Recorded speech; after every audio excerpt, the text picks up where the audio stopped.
Good afternoon, good evening, good morning, ladies and gentlemen, wherever you are in the world, whatever country you are from in the world, and whatever you're doing, stop what you're doing and listen in. This is Jock from 21 Virtues, and I have an amazing guest, a beautiful spiritual soul that is the epitome or the epitome of a spiritual warrior, a female spiritual warrior, and a very, very close and good friend of mine. The founder of Visioneering five of us that got together and have an idea of changing hearts and minds throughout the world. And we became very close, all of us. And I would like to welcome my spiritual warrior sister here, Tara Murney. How are you this afternoon? I'm so excited to have this conversation. I don't know how we're going to keep it under an hour, but we'll try our best. Well, you know what? I was just going to warn everybody, look, we're going to try and keep it to like 50 minutes or so, an hour or so. But, this could be a part two. And it certainly could go on and on because obviously when Tara get into spiritual things, when her and I get into spiritual things, I mean, we really forget about the audience and we just go on with it. So be prepared that this could go on. And also as a word, ladies and gentlemen, if you haven't listened to the episode I did with my good friend Walt and his wife, Steph, listen to that. That was absolutely phenomenal episode, probably best ones that I've done. But today we don't really know what we're talking about. We're just going to see where the wind blows and takes us. But one thing you should know about this lady is she is one hell of a warrior. And she has gone through the mill. And it's not for me to explain how she's gone through the mill and how she's used her warrior power to change trauma to triumph. Tara, please tell us a little bit, or tell everybody, I know a little bit your story, but people out there don't know.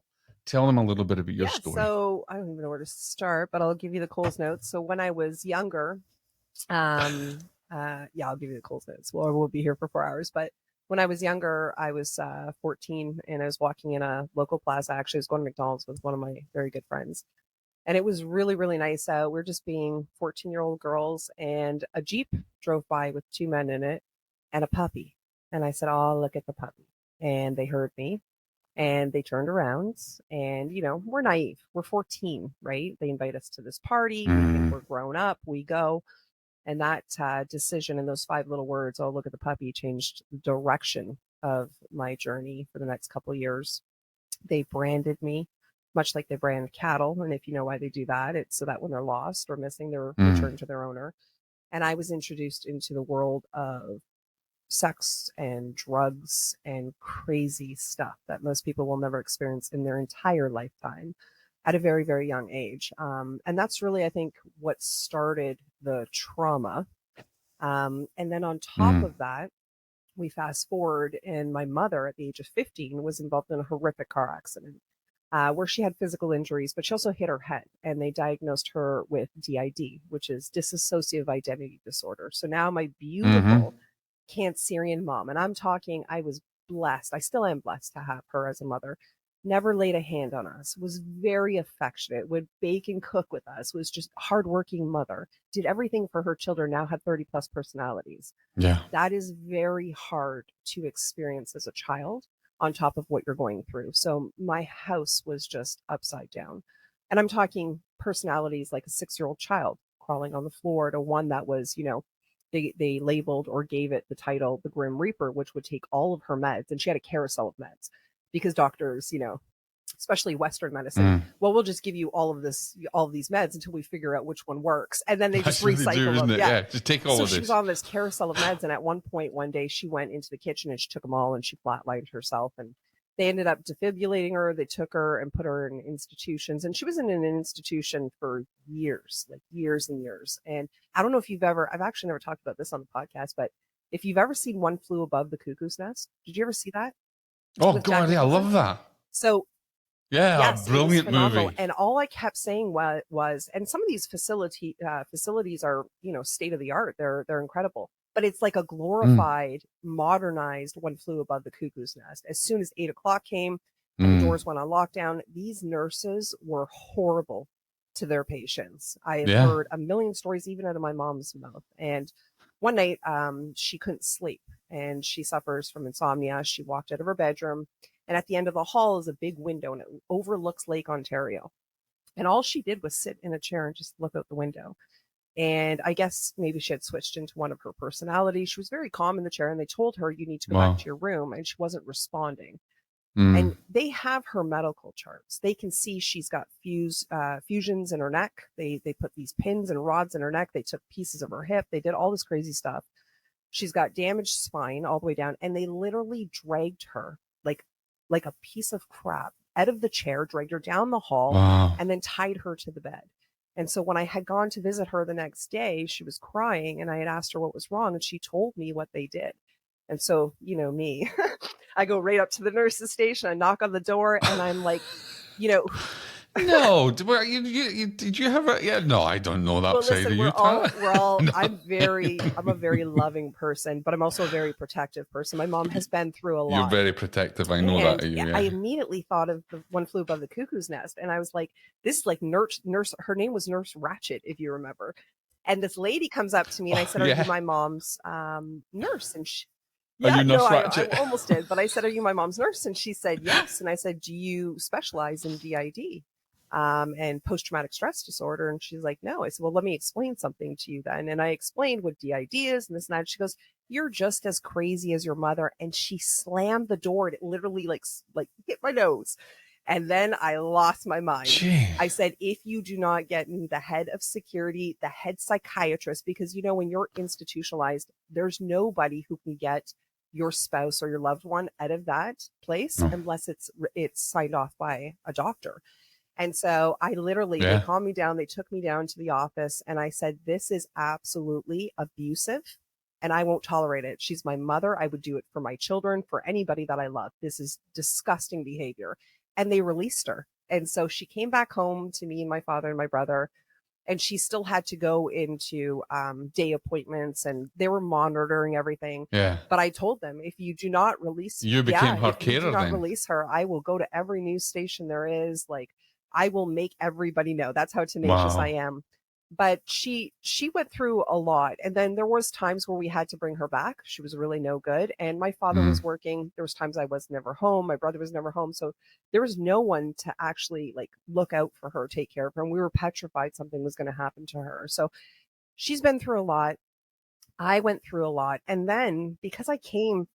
Well, I did. I mean, let's face it. You were abducted, you were sex trafficked, you had all that to deal with. And now you have the combination of your mother and becoming a carer for your mother and a guardian for your mother. Yeah, and it's a lot.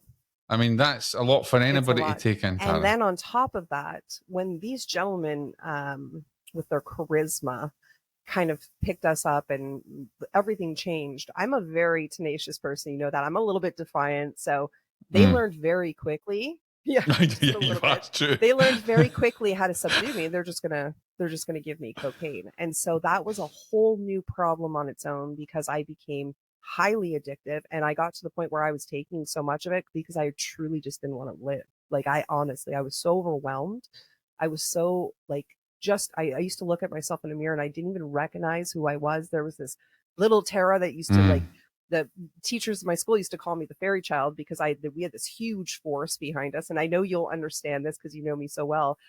The children are not allowed off the concrete. We're not allowed to go into the forest, but every recess and every lunch, that's where Tara was. You talking were away to trees, playing with animals, just like they would call me the fairy child. And so I don't even know what happened to that little girl anymore. And I always, you know, I've told. Do you think that little girl's innocent? I mean, I know, you know, for the many years and many experiences that we've had, that your innocence was stolen. I tell my husband this all the time. He said, well, what is it really? And I said, honestly, I've had many years to think about this and I've journaled a lot. You know that I had 26 journals in my possession and I use them as like, slightly more than me. I probably had. I only had 7. I probably had a little bit more, but some of them have been misplaced. Some of them actually, I did something very therapeutic with my husband, and I threw them over Niagara Falls, and that was my way of. You know, some people will burn things. I threw them over. Wow. But I used them as a personal like toolkit for myself. I didn't have anybody to talk to. So keep in mind, my brother had no idea.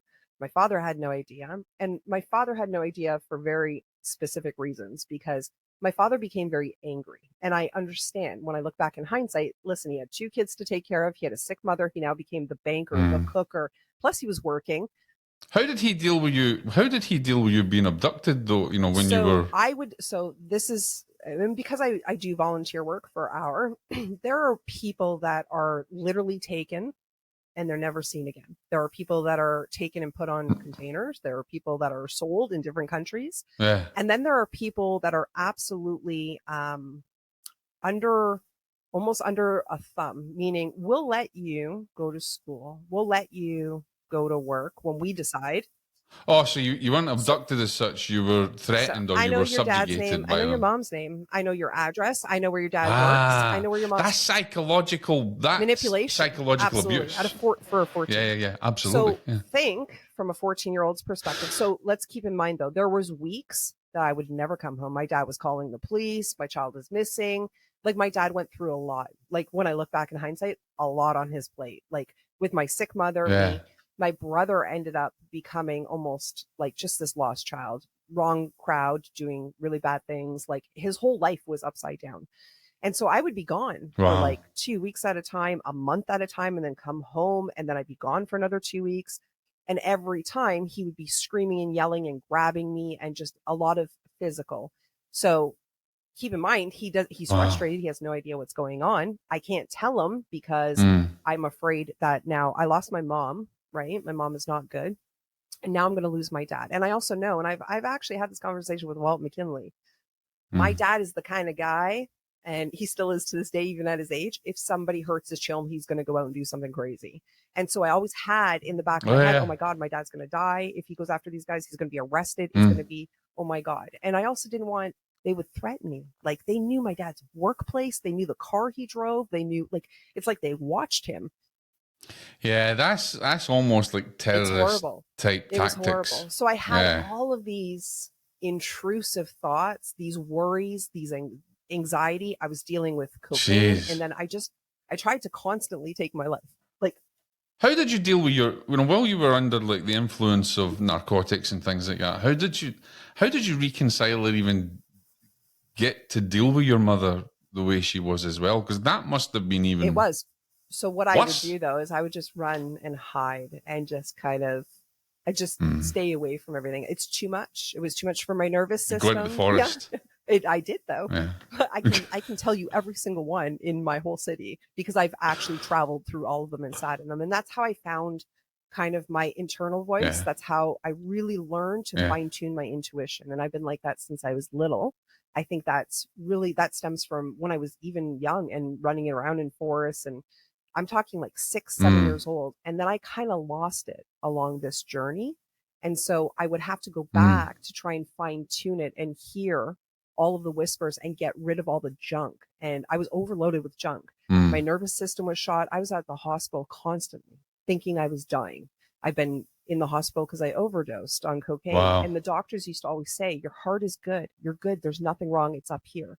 And then that's when I learned that I need to make a decision. And I went from bad relationship to worse because, you know, when you come from something like that, you have no self-worth. You have no self-love, no self-respect. You think that's true. God just made you for this. And you're kind of comfortable in the pain cycle that you're in. What happens is, and I tell this to most of the people that I work with, it's almost like a self-soothing mechanism. It's normalcy to you, right? Yeah, it's true. You actually start to convince yourself that this is what your life is. Like, this is what God has made you to be. There's no other, you can watch all the movies. Suck it up and live with it. And then I had attempted suicide so many times that I had lost count. When I actually sat with a doctor, because most people say, well, how do you know 18 times? How did you count them? And I actually did, not in my head. They were in my journals. And I know that's actually probably an undershoot. That's the power of journaling, ladies and gentlemen. But I think about it, like, in hindsight, when we look back and we've read my journals, my husband and this one doctor in particular, because the reason why I spent some time with him was they had diagnosed me with, you know, complex post-traumatic stress disorder, high functioning anxiety, and clinical depression. And they said, Tara, you will be on meds for the rest of your life. And there was something in me that just kept saying, this is not your life. Borderline psychosis as well, I would venture. There's no way. And I absolutely declined that diagnosis, the prognosis. I said, no, I'm going to do it myself. Well, I'm so glad that I'd be sitting talking to you differently absolutely. now. But this brings us to this point. When we look at our journeys, and we always seem to think we're the only one. This is only us that it's happening to. And I'm sure people, when they listen to this, they'll be like, they know exactly what I'm talking about. Everybody goes through a journey, and trauma is very different to everybody else. I never take away people's trauma. But we are so divinely created. And you know this. This is where the spiritual side comes in. This is where we get into it. Where I sat one day. It was the last time that I had attempted, where I was just exhausted. It was with my ex-husband, the father of my children. He had went to work one day. I was so bad. We had this huge pergola out the back of our house that was built. It was like 16 by like 10. It was huge. And the kids were playing upstairs. And I was so just exhausted of this. Like, I was just done. This was at the age of 24, I think it was. And I said, that's it. I'm done. I'm just going to walk out, hang myself. That's it. I'm exhausted. I'm done. And I think most people who want to take their life don't really necessarily want to die. They just want the pain to stop. They're exhausted emotionally, energetically. Yeah. It's a call, and it's a call for help absolutely. as well. And who am I going to tell? My dad has had enough in his life. My mom is sick. My brother is very opposite than me. Love him to pieces, but he's a very calm, like, oh, it's not so bad kind of guy. Like, I just didn't have anybody. I didn't have any friends. I didn't have, even though you see me now, I'm a social butterfly. Did you feel abandoned as well? You're totally abandoned. And I was very mad at God. And that's honest. I don't think I've ever shared that in a podcast, but if I look back, I was, because when I was little, I was the girl, you can ask my mom today. I was the girl that would pick up something if somebody dropped it. I'd hold doors for people. I just loved people. And now that you know me now, you can totally see that. I just love human beings. So I felt like almost robbed. And I was just like, what did I do that was so bad that I deserve this? Sitting here with you today on the podcast, everything happened exactly as it was supposed to, which has led me here today to help all the people that I help. And for that, I'm so grateful. For a reason. Yeah, for that, I'm so grateful. And you know that when was that moment of clarity for you? Because obviously you've got this fog over you, and there's pain, there's suffering. You're going round in that cycle. You've attempted suicide umpteen times, as in your journal, but there had to be that. There's that moment of clarity where you go, there's more to this, and you're divinely I'll guided. Tell you the exact moment. So when I went to go walk out, I heard the kids laughing and playing. And in my head, I said to myself, it would be really selfish of me to leave them in this chaotic relationship, right? In this environment. And I walked upstairs and I looked at myself in the mirror, and I just saw this like fractured version of who I used to be.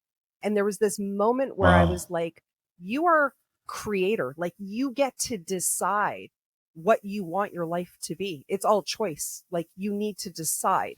And so you're the divine creator. And like, suck it amen up, to that. Figure it out. Maybe this is not, our window of perspective is very different. And maybe I'm looking at this wrong. Maybe God actually gave you all of this for something you can't see down the road. And so I called him to make sure he was far enough away from the house. He was. I literally took garbage bags, big contractor garbage bags, and I packed up all the kids' clothes. I left everything, furniture, I left everything. And I made sure he was far enough. I called my mom and my dad, swallowed my pride, and said, I need to come home. And my dad at that point said to me, I know you do, come home. Wow. And so I packed just the kids. Well, hats off to your father. You know what? I think he knew. I think just from watching, he knew something was wrong. He had an inkling. And, there was a day where we were at my older house and I had a black eye, and we have this kitchen door that swings both ways. Like, it swings out and open. Now, were you also, because I mean, it's bad enough that you go through the abuse, trafficking and that kind of stuff that you happened, and then going through everything with your mother. But were you also physically abused by partners? So some of them, yes. A majority of mine was more emotional and psychological. Absolutely. Emotional abuse. One in particular was pretty physical, but that ended pretty fast. 6 months, I think it was 7 months. Which is 6 months of abuse, though, is still 6 months of abuse. It doesn't matter. It don't matter whether it's 6 months or 6 years. Right. It's still abuse. However, I know that there are women, I speak to them actually, that are so entangled and trapped after 5-10 years, and I know that feeling. But most of it was emotional and psychological, especially my last partner. And you get to a point where you actually start to second guess what you're saying. Did that happen? And I was just like, that's not happening anymore. And so we fast forward, I moved back home, and now it's like a fresh slate and I got to figure all this out. So here's how I fell into a lot of like meditation, Hakomi, more Eastern philosophy, more Eastern medicine. Because I started to really, like, I'm an avid reader, you know that. And I started to really look up and read on like the 5 blue regions of the world. And I was like, what do they have in common? And what are they doing that's keeping them so like healthy, and their vitality? And they've got this great peace of mind, right? They have joy and fulfillment in their life. And a lot of them, spiritual foundation. And I'm like, that's what it is. I'm disconnected. I don't hear that little voice that I heard when I was little. I don't have that intuitive call, right? Those subtle little cues. And so I started to do a lot of that, and journaling. I started journaling again. And then I started going out and volunteering and just doing things that made my heart feel good. And it was a long process. I talk about this very openly. I think when we go through a healing journey, there's no like time limit, right? There's no like, well, you can expect to start Monday and you're done next month. No. And still, even today, I think it's a journey that you never finish. Still today, there's little things that'll pop up that I'm like, oh, I thought I severed that. You're always still trying to develop. Yeah. And you think you sever certain chords and then it'll come back up. But the difference is now, this is one of the best journeys I ever took in my life, was the one back to myself. And when those things happen, they're actually your allies. I learned through all of this. Our traumas, triggers, our anger, our fear, they're allies, because they're trying to point you to the root of what the problem is. Well, they can be, like I've said many times, you and I have spoke about this in the past as well, that your trauma or anything that you go through can be your greatest teacher. I'm a big avid believer of even grief as our greatest teacher, as a great spiritual teacher. And everything you go through is for a reason. I mean, reality dictates that you wouldn't be where you are today. Hadn't you had all this experience, you wouldn't be teaching and guiding and leading what you do now. And without how can that. You not be I mean, that would have been complete. And like, so you wouldn't change anything, even though, you know, we don't want to live in the past. You know that. We talk about it all the time. But we can't change it. We've just got to let it go. But we can be thankful for the past. And you know what? I do get asked this question a lot, because I teach, you know, that I've spoke very openly about the power of forgiveness, right? And I had to learn, to forgive a lot of people in my life, and forgiving yourself, I think, was probably the hardest one for me, because I was like, you're smarter than that, Tara. Why didn't you just say no? Why didn't you? But I didn't want to ruminate there. I think when we do that, we start self-sabotaging. I was young. Let's just be honest. I was young. I was naive. I made a mistake. I didn't have really a great home at the time. I didn't have that guidance. And that's no fault of my parents. My parents were very hardworking people. And they were great parents. They were. I just made a mistake. That's okay, because we learn from our mistakes. And I'm so grateful for so many reasons. I know girls that never came out of that. The girl that I was walking with that day, her name is Stephanie. I have looked for her everywhere. I've looked for years on Facebook, Instagram. I don't know whatever happened to her. I do know that she was flown to California when I think I was like 14 and a half, maybe 15. So God knows what happened to her. And this whole human sex trafficking industry is a multi-billion-dollar industry. I'm lucky. Massive, I'm very lucky. Very. You're very blessed. But I think there's a part of it, though, that you were never destined to go down that route. You were never destined to be stolen, because maybe your destiny was about the story. Maybe your destiny was about sowing the seeds of change in people's and teaching them that they have an inner power. And now I'm not mad at God. Now I'm like thankful. Now I say to God all the time, thank you so much, because I get it. Every time someone messages me or sees me on LinkedIn and they send me a message and they're like, hey, I'm going through this. Can you help? Thank you. And by the way, this girl is on LinkedIn constantly. You can find her on LinkedIn. In fact, you don't even need to find her on LinkedIn. She'll pop up somewhere. On LinkedIn. I have met some amazing people on LinkedIn. Instagram is a lot of a lot of people pretending to be something they're not. And this is actually something that I talk about all the time. We live in this like society where, I think we're obsessed with like instant gratification, right? And reaching success. That's my Keurig effect. That's I coined that phrase. I'm owning that phrase, the Keurig effect. I love it. The Keurig effect. Actually, I've heard that. I heard that last week. And don't get me wrong, success is great, right? It's what most of us as entrepreneurs really strive for. But people lack confidence. And then what they do is they're looking at all these people's Instagram reels and highlights, and they think that that's what they have to be. And the problem with all of this is that is your shell self. And people are so detached. You know, I remember a publisher saying to me, you know, we were talking about me bringing out another book, and they said, well, how many followers have you got? And I was like, what does that matter? It matters at all. But it does in our society. You know, what is it that matters? Yeah, exactly. And I think that's the problem that we live in, is that we try to measure our lives by, as you say, instant gratification. Absolutely. And, you know, also another thing is too, I'm looking at all these, like Instagram for me was a lot of like arguing and debates and I'm right, you're wrong, a ton of cognitive dissonance, right? And I just realized this isn't the platform. That's why I don't go on social media much at all, actually. I was like, this is not the platform for You said to me a while ago, why are you not doing camera stuff on them? I'm like, I just post the odd thing. Everybody is so disconnected from self. And then they wonder why they feel anxious. They feel unfulfilled. They feel like they don't matter. And so I said, LinkedIn is the place for me. And I started to, I started to really spend some time there. And I started teaching people, let's go on a journey of self-discovery. And that looks very different to everybody. Now you're known, let's get it, because you're known as like the EQ, the EI, emotional intelligence. And I've always said to you, I don't understand that as much as what you do, as what other people do. It's not something that's been in my wheelhouse, but your experiences have made you who you are.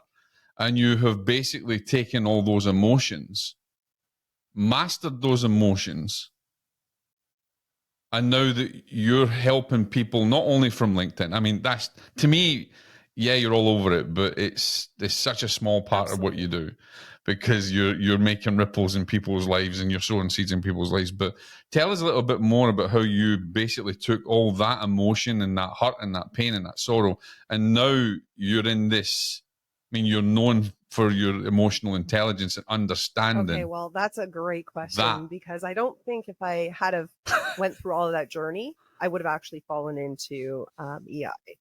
Like, no. I think it's from that journey that I really learned what self-awareness is. And I learned that actually through meditation, through Hakomi, and through journaling. We have our emotions and tell people what Hakomi is, because they don't understand what Hakomi is if they're listening to that. Hakomi is this like figuring out a way to. It is not a cure for hemorrhoids, ladies and gentlemen. No, actually, do you do any like Eastern like modalities?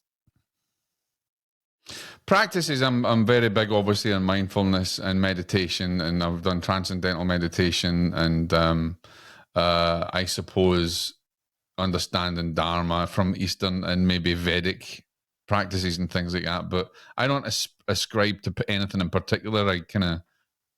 I fall where I feel I need to fall, and I take what I need to from it. So then you'll understand this. Hakomi is really this like form of mindfulness, and it's a mindfulness. It's centered in mindfulness, and it's a form of, you can call it psychotherapy, right? And it really falls under 5 principles.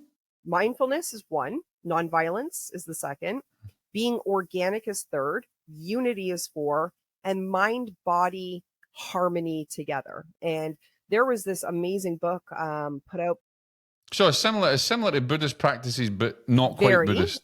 So I'm a Buddhist, a practice Buddhist. You can tell it's all over my place. It's all over my Instagram.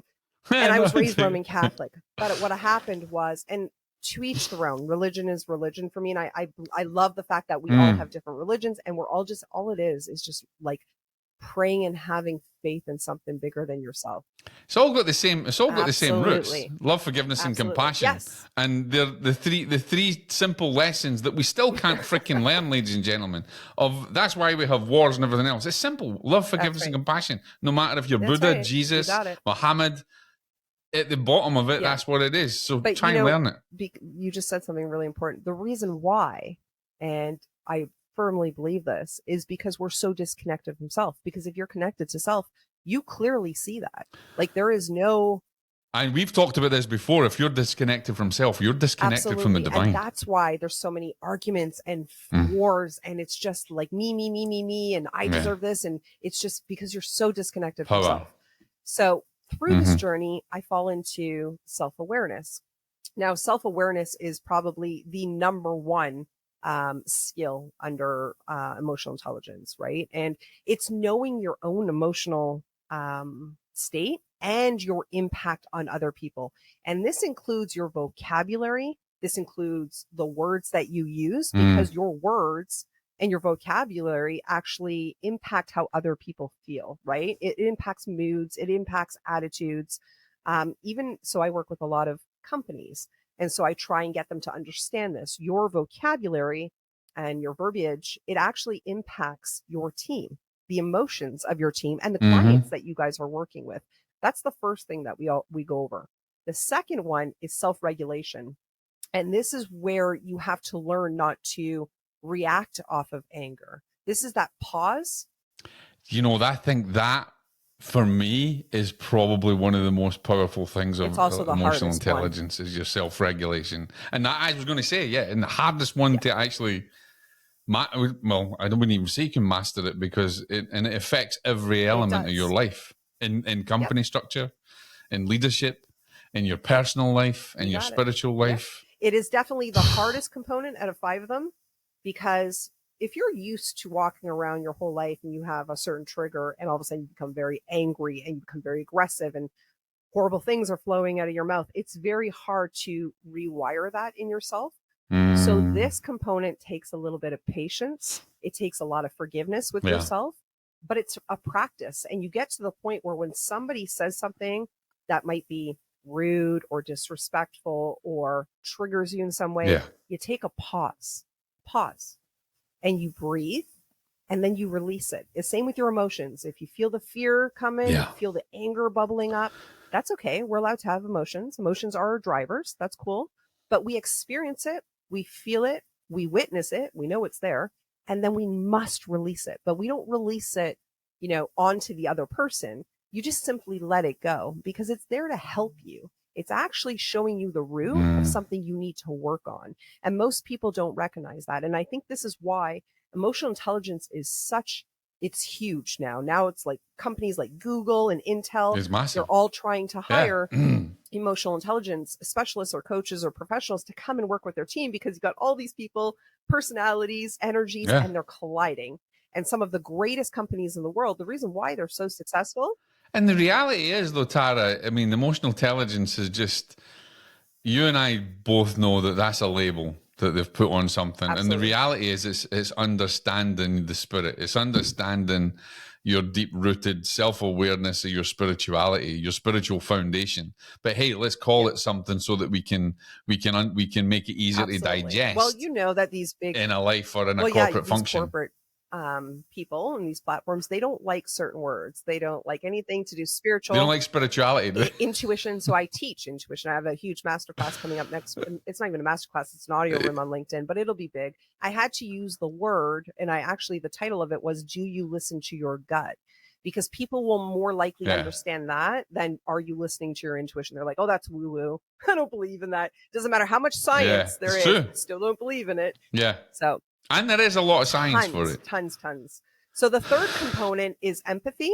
And empathy, you understand this probably better than anybody I know. It's just understanding other people's emotions and their makeup, right? Yeah. And then putting value on the feelings of other people, because emotions do matter. And sometimes I think in society, we just we wave it off. Now, see, you're hitting something there that's really important. This is because I hear, and this annoys me a lot of the time, I hear a lot of this, that I'm an empath. And how many people don't really freaking know what that means? Because I hear it all the time, I'm an empath. And they think it's something unique. It's something that, you go on an empath course and all of a sudden you've got intuition. They don't realize that being empathic is not about you. It's about the other person. It's about the feeling. It's about the recognition and the awareness of walk a mile in someone's shoes and feel what it's like. So I think you know this, I had one of the largest global academies for empaths, light workers, highly sensitive. And the largest collection of shoes. And the largest collection of shoes. And so I had met some of the most incredible people from all across the world. I think we truly are all deeply empathetic once we remove all the junk. Yeah. And we remove all the conditioning, right? Societal, educational, family, whatever. we truly realize we're all empaths at a core level, at a divine level. We truly are.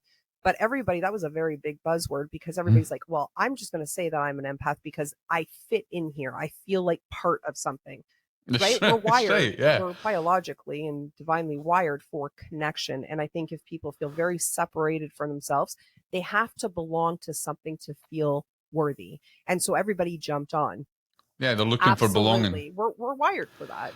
So that's empathy. And then we got social skills. And this is really just building rapport, respect, right? And just this mutual admiration.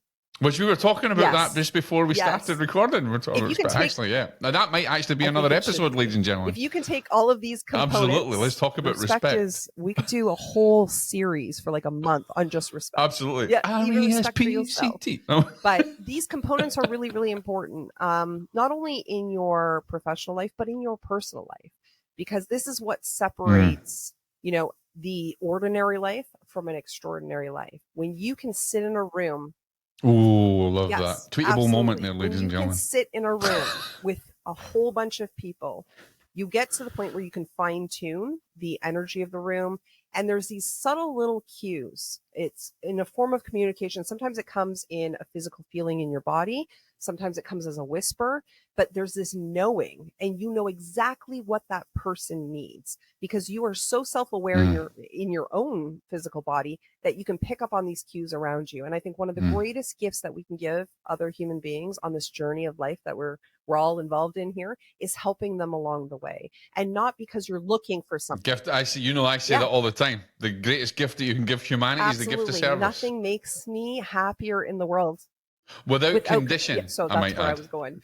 There's so many people that are like, I'll help you, but I want this in return. It's like a barter system. What am I going to get from it? That's not divine. Yeah. And so you're wondering why nothing great is happening in your life. It's because it's not coming from a place of service. There's a condition attached to it. If we can just start to serve other human beings without any expectation, remove the root of expectation. That's another reason why so many people are disappointed and overwhelmed in life, because they have all these expectations of what their life is supposed to be. And expectation causes suffering.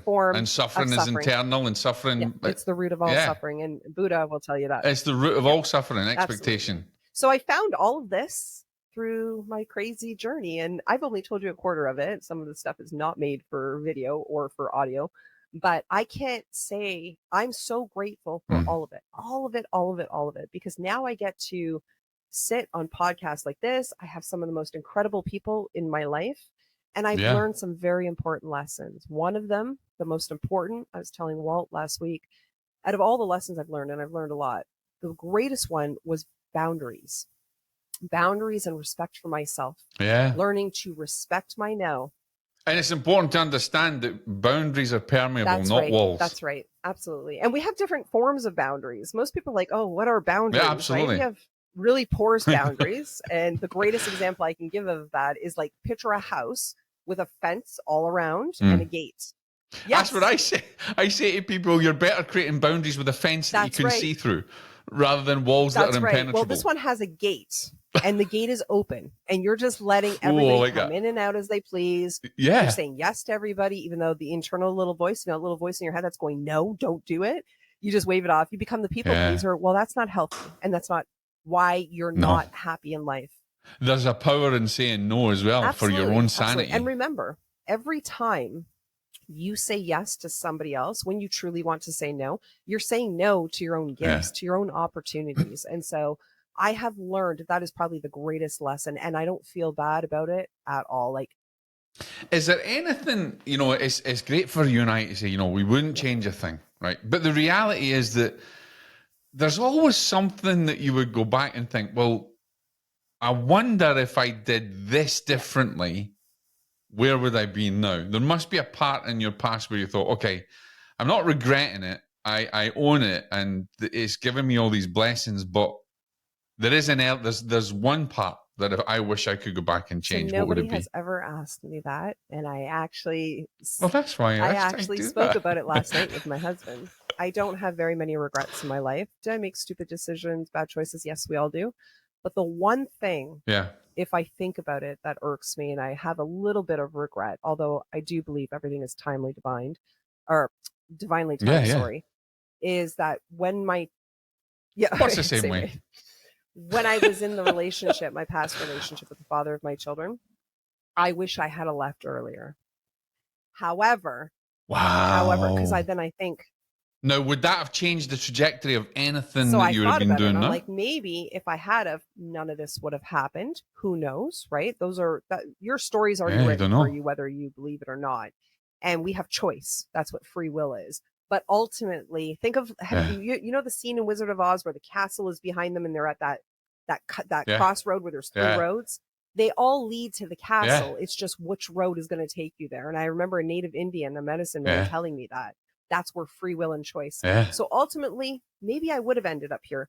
But what I think about is my children. My daughter has had a horrible time managing her emotions. And, she was cutting at one point. And as a parent, it was horrible, right, to go through an experience. And I felt bad for her. And so there's many times where I'm like, if I had left earlier, would she have experienced that? And then there's that little bit of guilt that kicks in as a parent, right? Like, you made a mistake. You should have left a long time ago.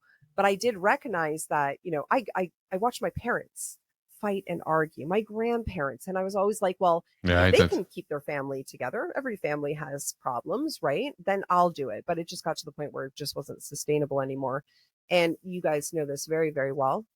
And the seed's already Absolutely. sown. I mean, that seed of discontent, disconnection, disharmony, it's already sown in there, and it's very difficult to uproot that and change it from. But I think, that is it weighs on my mind quite a bit. And this is another thing that weighs on my mind. And I actually haven't shared this on another podcast. I don't know what it is, Jock. You got this like. Well, you know what's going to happen when we got together. Right? So my firstborn, my son, Nico, I haven't seen in 3 years. And we had a little bit of an argument. He wanted to go see his dad. He hadn't seen his dad for 9 months. And, I put myself in a position of a child. They have loyalty conflict and they just love their parents regardless. They don't have the cognitive ability. And that's that empathy again. And he went and he never came back. And so there's that weighs on me. And then so I consider, if I had left earlier, would he have ever gotten to the point where he did that? And so, but because my life has shown me that God has already written your story, he really has. And if you just have trust and you just have a little bit of faith and understand that you can't see the entire movie, you can't read the entire book yet. Maybe you're at chapter 5, chapter 7, he comes home. Just have faith and trust. And that's how I live my life. But going back to what you previously asked me, which no one has asked me, that would be, it is regret.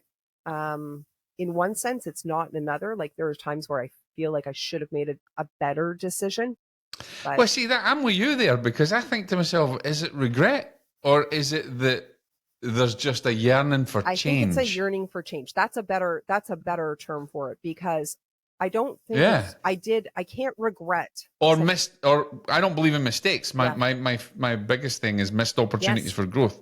Is it, and I don't want to say that I regretted the missed opportunity, but there's a need for that change. And how would I have developed and changed if I had chosen differently? Because choice is the greatest gift that we've got. Choice, free will. We get to choose. And this is what I'm always taught on LinkedIn. You'll hear me say it until the cows come home. Like, this is what I talk about. We all have choice, and your entire life changes when you kind of lean out of what's really comfortable.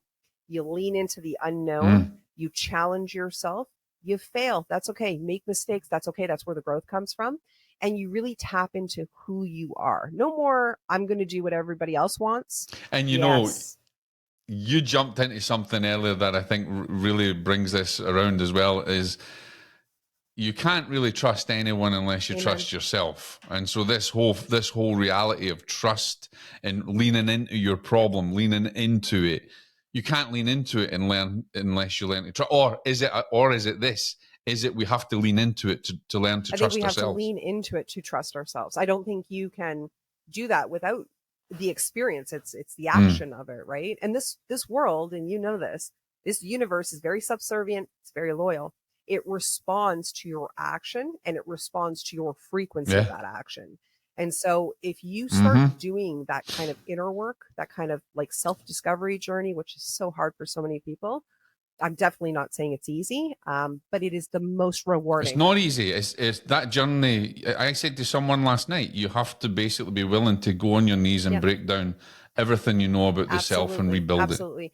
And we all know this. Like, it's not like there's so much literature out there. We all know that we are conditioned from very, very young.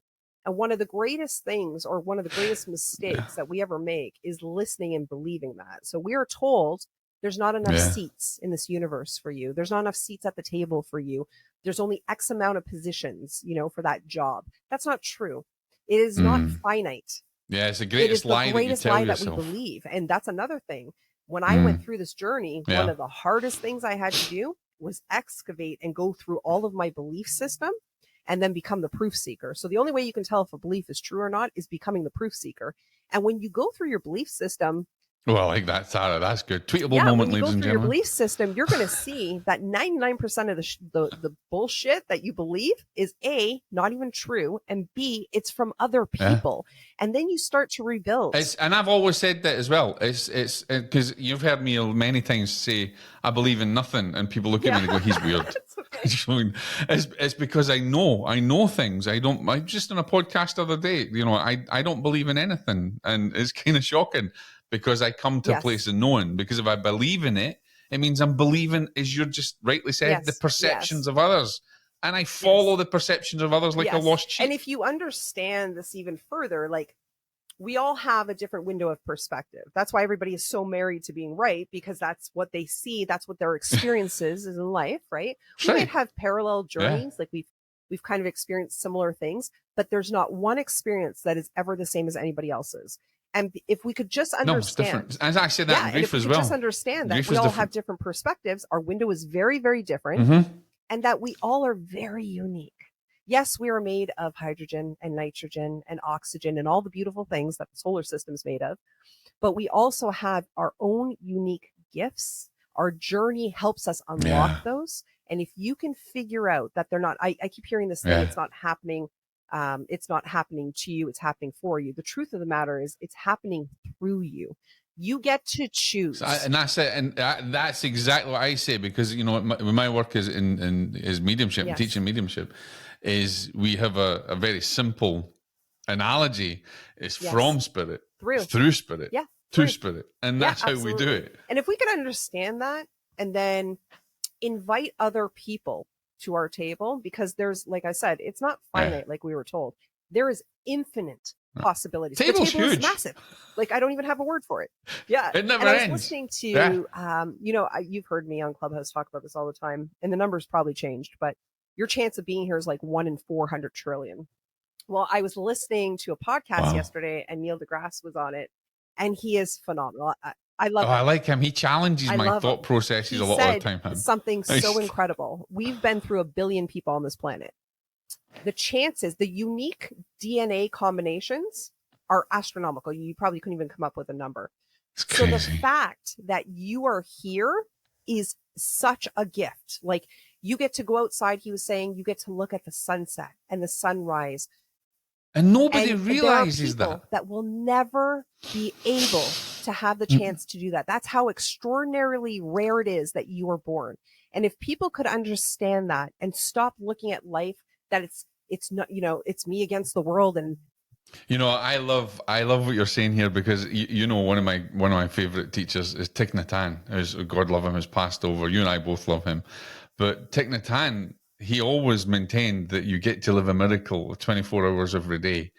And if you realized how rare your miracle was, you wouldn't take it for granted. So he's one of my favorite, that I quote him all the time. And he has this beautiful knowing and wisdom to him. And a lot of people will look at it and go, that's too spiritual for me.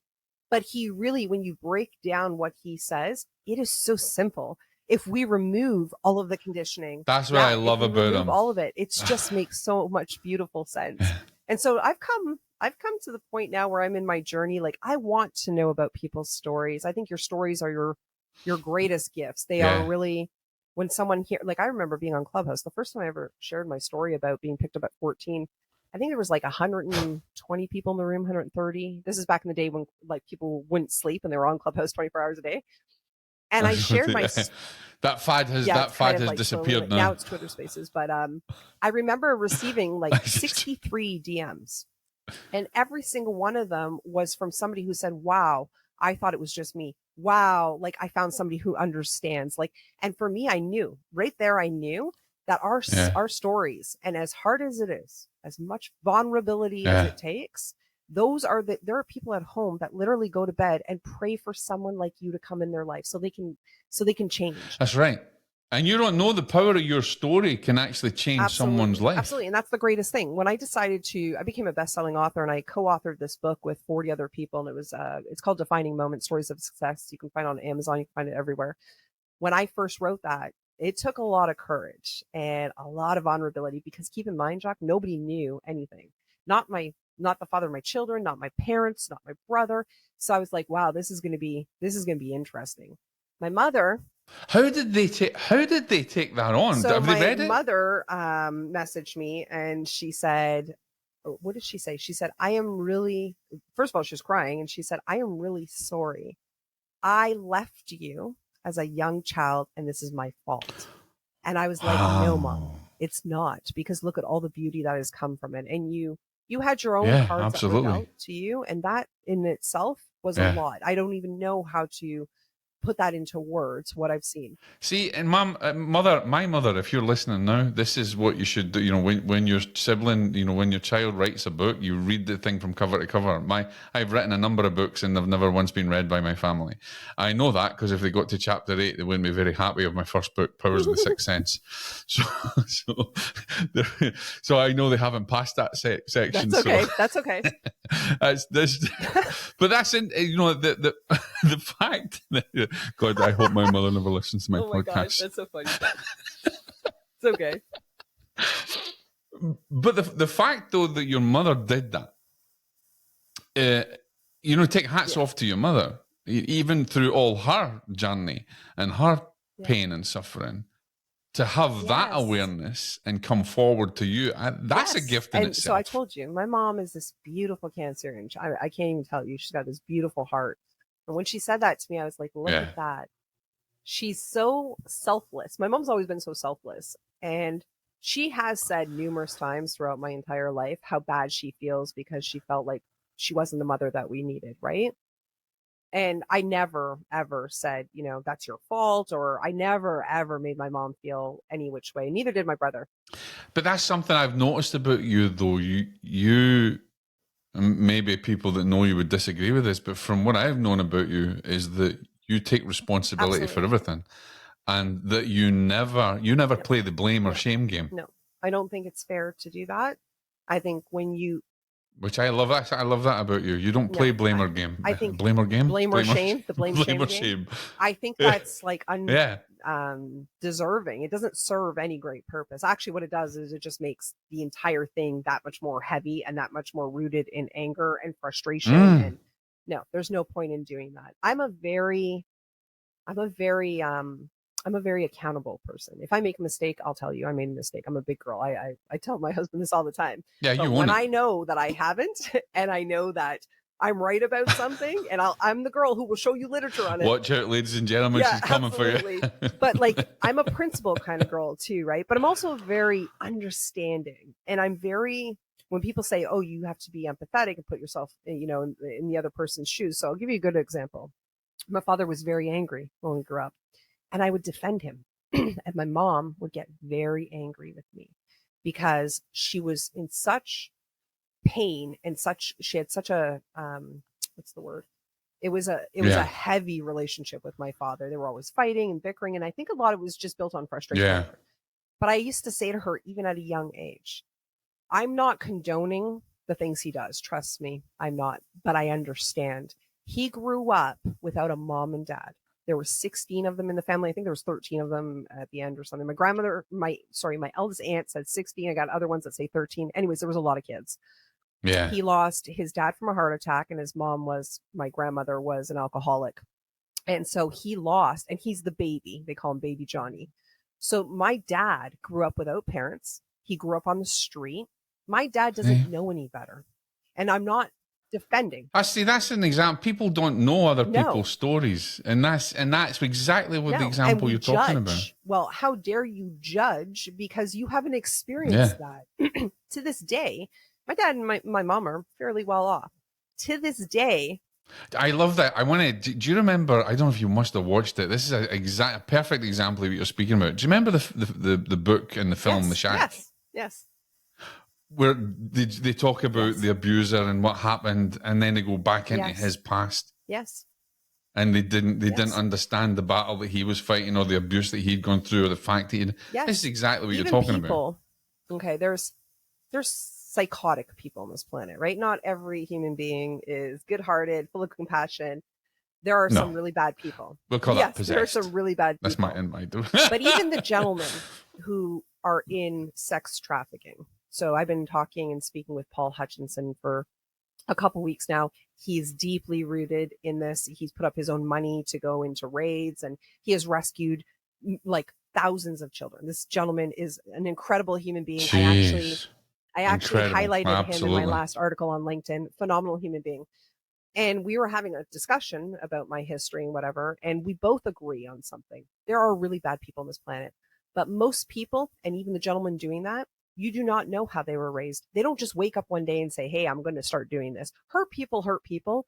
And there is a sickness that has been undiagnosed. There's a whole, it's a facet of things, right? It really truly is. It's a true saying, one man's freedom fighter is another man's terrorist. But I'm the girl who can look at it from a different perspective. I think that's one of my greatest gifts now in life. And I love that. And I'm so grateful that I have this, where I can look at people.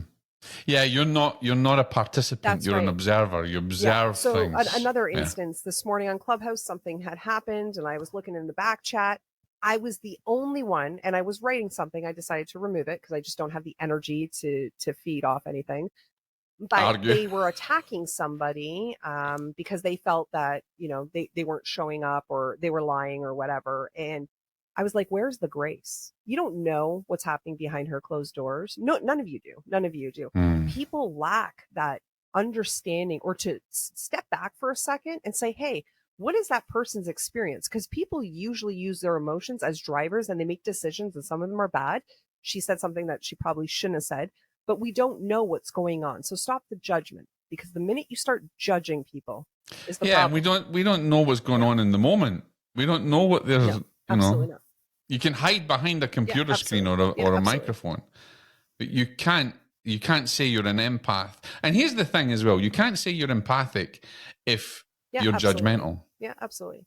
And I just want to piggyback on something I just said a couple minutes ago, because I don't want anybody to take this the wrong way and be like, what are you talking about? Traffickers are good people. I'm not saying that. I just happen to know. We're going to get loads of emails into the show now.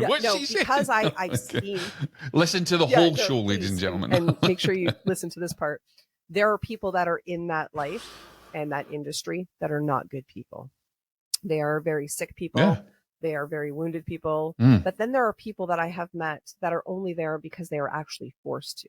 Their families have been threatened. We do not know that. We never hear that side of the story. I know a certain particular gentleman who was told that he has to go get these girls, and he has to drive them here and there. And if he doesn't, his sisters, his mom, like, these are some pretty dangerous people. And so when people are pushed or, put into a corner to make a decision, sometimes they don't make the right decision, but they make it based off their heart. Like, if someone came to me and said, well, if you don't do this, this, and this, I'm going to take your children. And who knows what you would do when you're pushed into that corner? Not everybody is bad, but we don't come from a place where we look. It reminds me, I don't normally do this, but this just happened to be one of these shows. It reminds me of that other movie. Remember the movie years ago, Trading Places? Yes.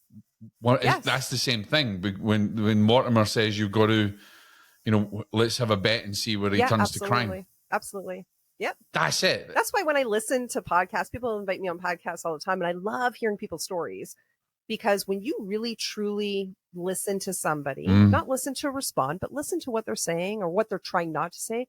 Because actually what happens is you get so good at this that you hear what they're not saying in between their pauses. Like, And that holds a lot of magic. Yes. It really does, because then you know where they're kind of like hiding things, where they feel shame, and how to help them, right? But we learn from each other's experiences. You and I come from totally two different backgrounds. We have a very similar parallel and love for the divine and for spiritual. Absolutely. Oh, absolutely. But you and I come from very different two backgrounds. Atoms. Yeah, absolutely. But we have so much in common, but we also have such different experiences that we can both learn from each other. Like when you and I have had private conversations, you shared stories with me and I'm just like, wow. And it makes you feel almost grateful for what you have gone through. And if people could just learn to do that and then collaborate, like how can we make this place a better planet? How can we collectively? That's what it's all about. Yeah. And then just surf from the heart. When the G100 found me, I've always said to people, you can't, you can be a big cog if you want, but the big cog don't turn without little cogs. No, that's right. When the G100 found me on LinkedIn, I was so happy because I was like, finally, this is a place, an organization that is all about humanity, how we are going to collectively heal, help. Transform. And you've been promoted. You recently became the global chair for women's prisons and stuff, didn't you? They were like secretly. As if she didn't have enough to do. Yeah, but I told my husband, I will do anything to be part of this because my heart feels so full. It's not a paid position. There's none of that. This is philanthropy. That's serving though. That's service. Absolutely. Yeah. And they said that they were watching me for a while on LinkedIn on my videos. And this is I know. I was actually kind of like humbled because there's millions and millions and millions of people on LinkedIn. Yeah. But this also goes to prove a point for anybody who's listening to your podcast. I was a girl who you could not get on camera. All two of you, all two of my listeners. No, not two. I was a girl that you could never get on camera, speak in front of people. No, because I always had this like. Not so long ago, actually. Yes. You said that's last year. And it was Shanae Murray from LinkedIn. If anybody's listening here and really wants to up their game on LinkedIn, Shanae Murray is the one that you need to find. She was talking to me when I was younger, 23, I had a stroke. Well, they thought it was Bell's palsy. And then I had another doctor tell me it was a stroke from stress. And so this eye, and you know this story. Yeah, I remember you saying you were wary about because you thought people would be judging you for your eyes. This and you eye is smaller and you can't than this tell one. nothing. I see it. And so I was like, I'm not getting on camera. And then the inner critic, right, took the megaphone and was like, who are you? You ain't smart enough. You're not educated enough. You're not worthy enough. Like, who are you to do that? When I recognize that that's what it is, that comes from the self-awareness, the job is to protect me, but it's not protecting me. It's actually keeping me locked and stuck. I said, I'm just going to move out of my comfort zone and do it. And I started making these videos. And then I went back in reflection and I put this Canva thing together, the slideshow, and I was like, wow, I made a lot of videos over the year. Like I did better than I thought. Well, thank you for being on camera. I remember when you put that out, you were like, hey, check this out. I was like, wow. I was so impressed with myself. And Shanae has this thing. Shanae has this thing where you have to get on camera. And she's right. I could put up a static picture of myself, but you don't feel my energy. You don't feel the authenticity in my voice. You're not authentic. You don't make that connection. And so they were watching me for a couple of weeks, and then she reached out to me. Her name's Dr. Harbeen, and she's like, if you're interested, you'd be a wonderful fit. She's like, I love your energy, your authenticity, your heart is so good. And I was like, thank you, God. Thank you so much. And then you have that light around you. That's what it is. That's what she said. It made me feel good. I was like, thank God for my journey. Again, there's another opportunity for me to be grateful for what I've gone through. And then they showed me all these sectors and they said, which ones are you most interested in? And I said, well, I wrote a prison program. And she said, fantastic. That's been close to your heart for a long time. Because there are people that are in prison, rightfully so. There are people in prison that have been wrongfully convicted, and I'm talking 25-year life sentences, 40. We see it all the time in the news where they come out and they sign them $1 million check, say, oops, we made a mistake. But a lot of the people, even through research, even through documentaries, and when people go in there and actually interview them, they made bad choices when they were younger. And a lot of them, a majority of them came from homes of violence, sexual abuse. And so I really wanted to go in there and help them rediscover who they were before all of this got piled on. And this is using your expertise in emotional intelligence. And so or emotional It was quotient, as it's also divinely known as. appointed and orchestrated. And I'm always saying this universe it works in your favor. It's truly orchestrating everything for you. Yeah, I remember you asking about that a year ago. Absolutely. And it was so deeply, and I got it from a dream, if you remember. Remember I told you? I was sleeping. That's and right, we don't have enough yeah. time to go through this, but I've been called a dream oracle. we are definitely. She is coming back. Yeah, we're going to be doing absolutely. another. We're going to be doing another show, ladies and gentlemen, because as you can see, we're already I know. going over, and that's just the way Well, it you goes. let So me know when it's time. buckle up, Buttercup. You let me know when it's time. I've been. I say buckle up, Yeah, no, Buttercup. I'll make this one brief. So I've been coined a dream oracle, all these different names, because from very, very young, I learned that there's something very amazing about our dreams, and things that I would dream about would come to fruition. And my mother and my grandmother at the time, when she was alive, would say that you need to go to church. Like, how do you know that? Like, I would say things about my grandfather when I wasn't even born. Yeah. Like the color of his shoes and the kitchen and what it looked like. And yeah, I remember us talking about this ages ago. So when we were just without I was the recording. weird child, right? The child that's in forest and having all these like precognitive dreams and like what's going on. But I believe that our dreamscape is intertwined and runs very well with our everyday living. And what it is our dreams come to us from our subconscious, but I also think they're instructions. I think they show up in symbols and allegories, and they're trying to show you what to do. And all you have to do is pay attention and put it into action. And I've proved it. Tap into it. With businesses I've built, winning the lottery. Like I knew I had to go play the lottery from a dream. I went and I won the lottery here in Canada. Like, how does that happen?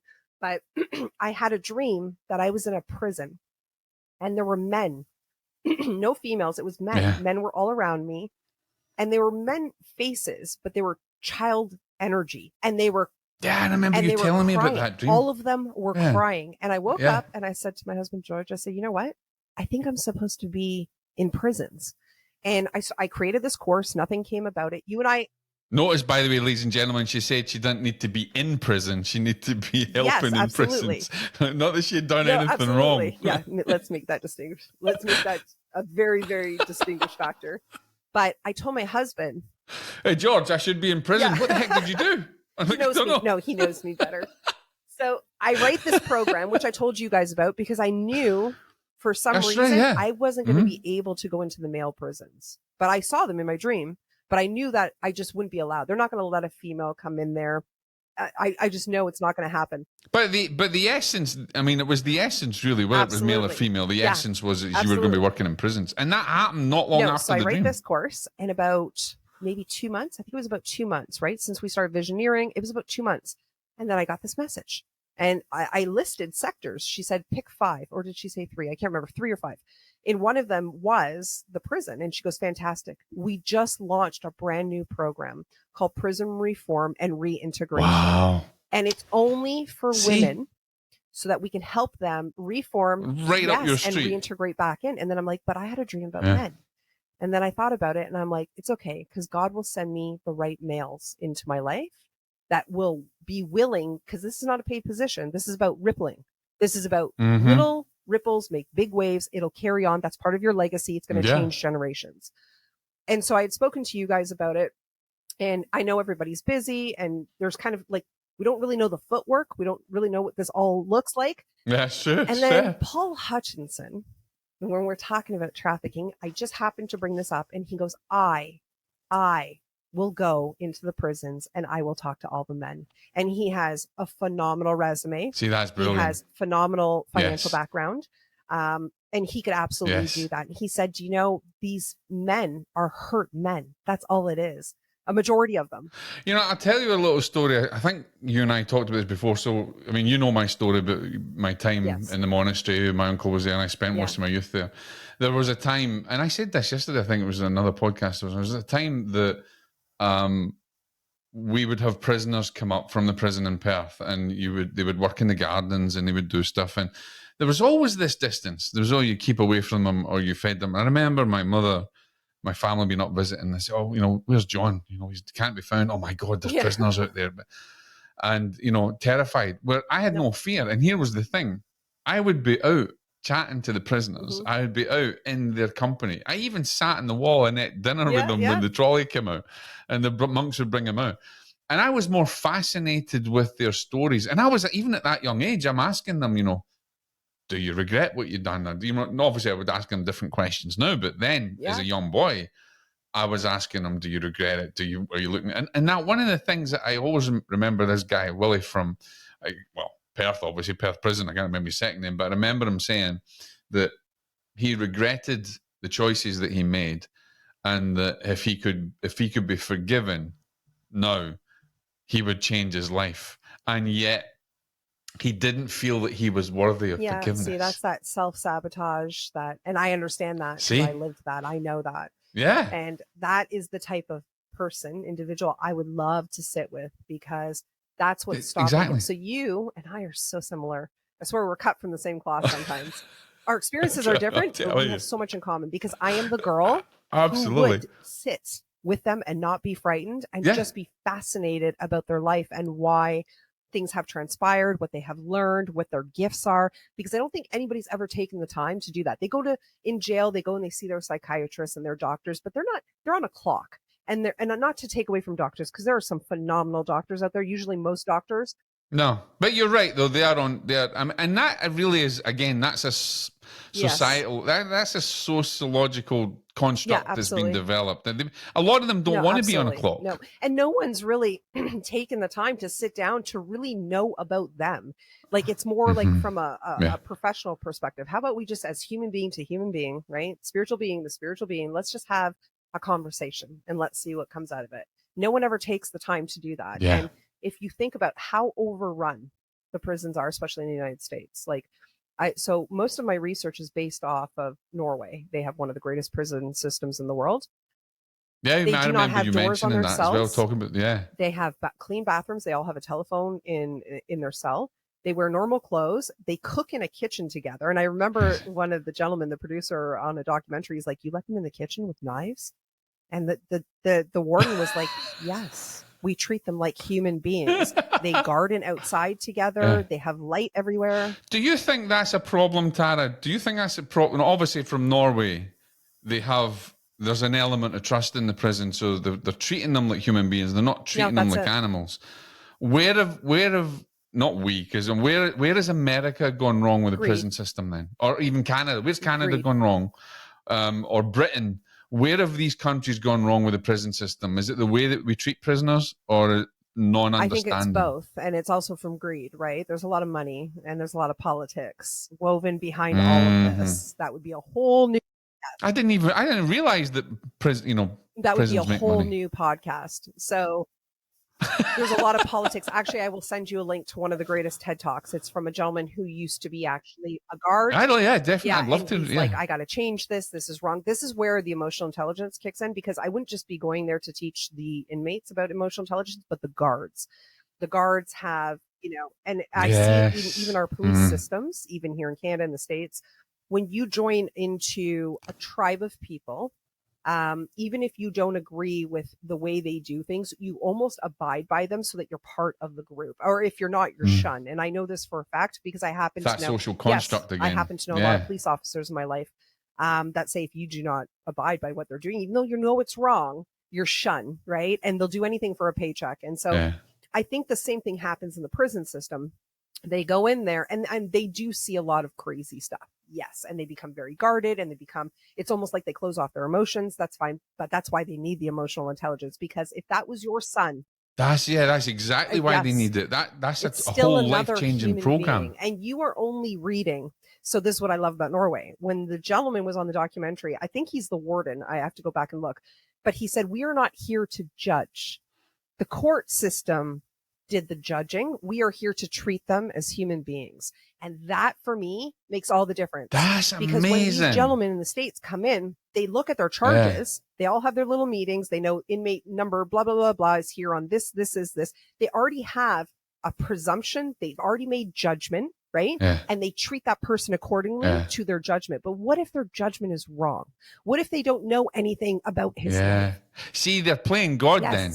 They're playing God. They're playing judge and jury. They're playing God, and that's wrong. And that's why Norway looks at it very different. They're like, it's not our job to judge. It's our job for them to be here. Sorry, I'm getting sick. To finish out their sentencing, whatever it is, Also, their rate of recidivism, so coming back to jail, right?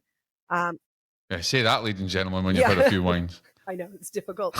Their rate is like 0.03 or something ridiculous. It is. I don't know. I haven't looked at That's the crazy. 2023 statistics, but recidivism is like, the chance of them going back out, doing something again criminal and landing back here.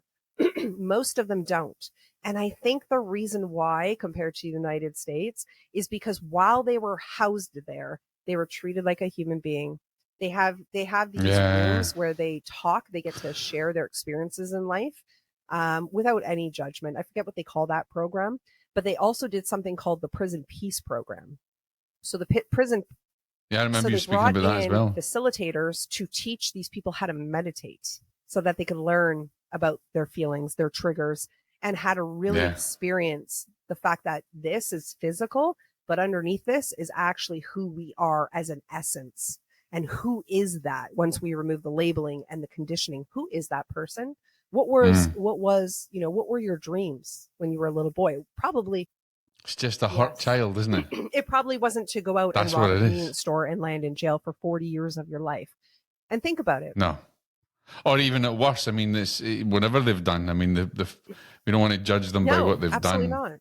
Yeah, I have a saying, I've said this a few times, and I have to be careful. I say, even when I teach in my program, I talk about learning to hug a murderer like Jesus would do.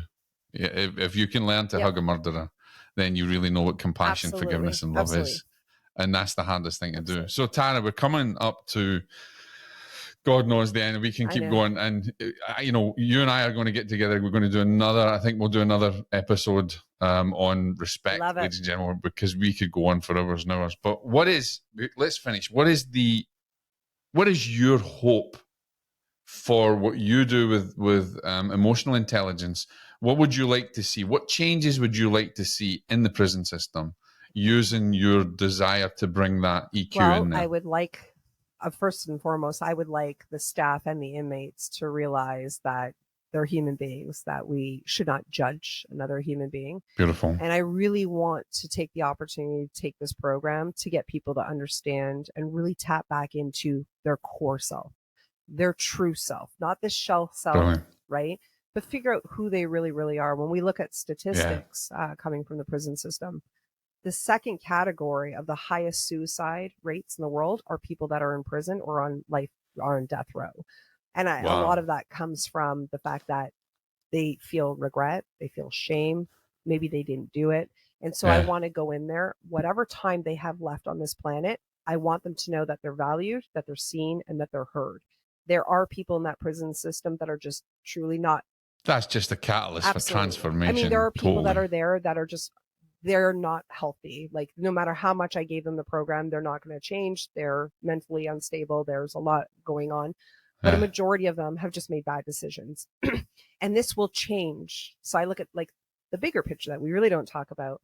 Can you imagine now this person has transformed, they are reformed, they reintegrate back into society. And now that generational trauma, that generational narrative now is severed, because that person is going to be very different to their children, to their families.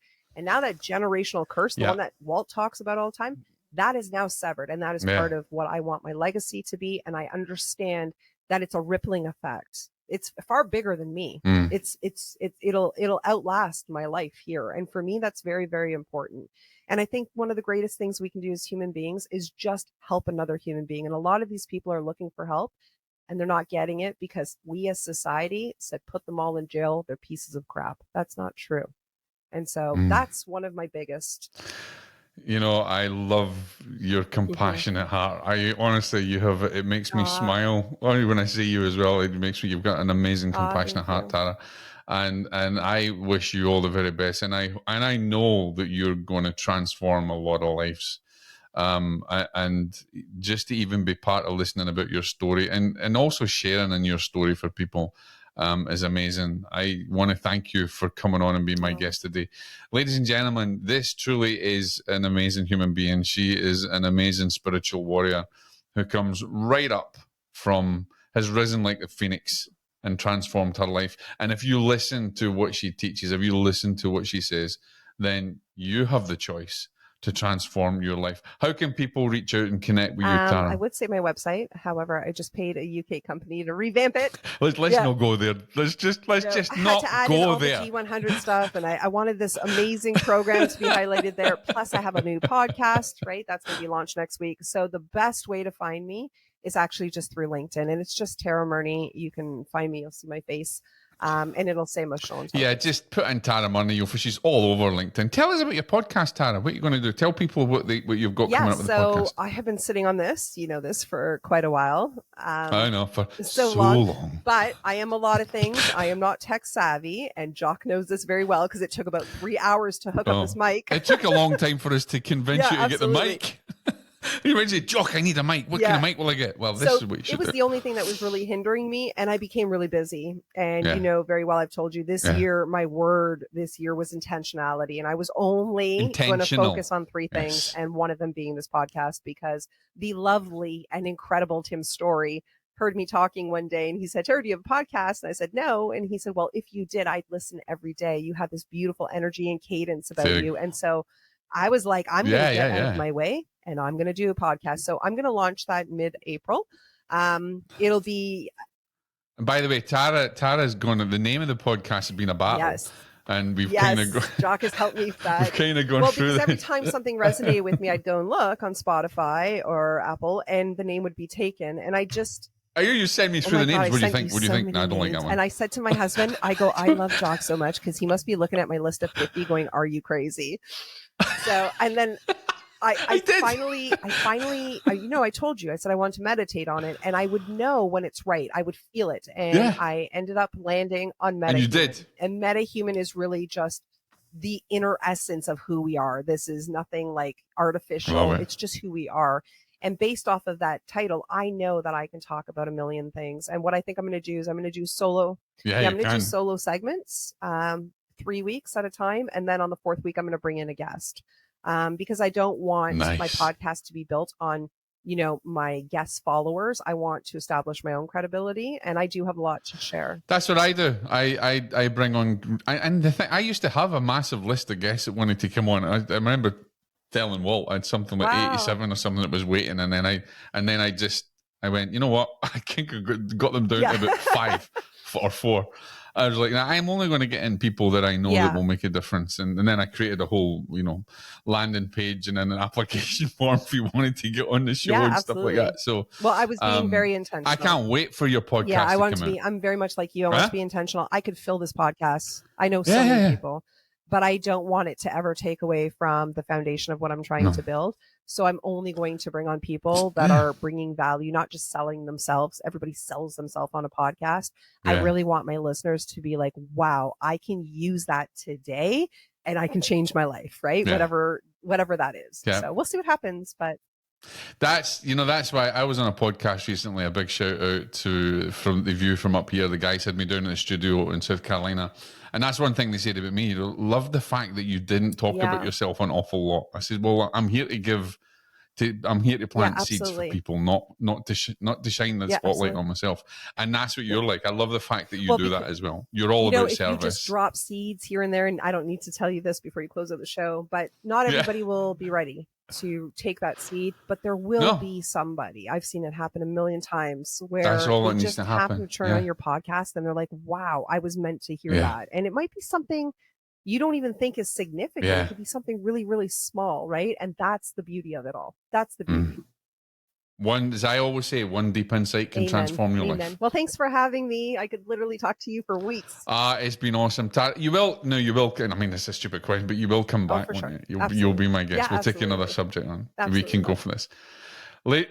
Ladies and gentlemen, thank you for listening to 21 Virtues. Remember, open your mind, open your hearts, let the divine in and transform your life. This is Jock and Tara, and this is 21 Virtues. God bless.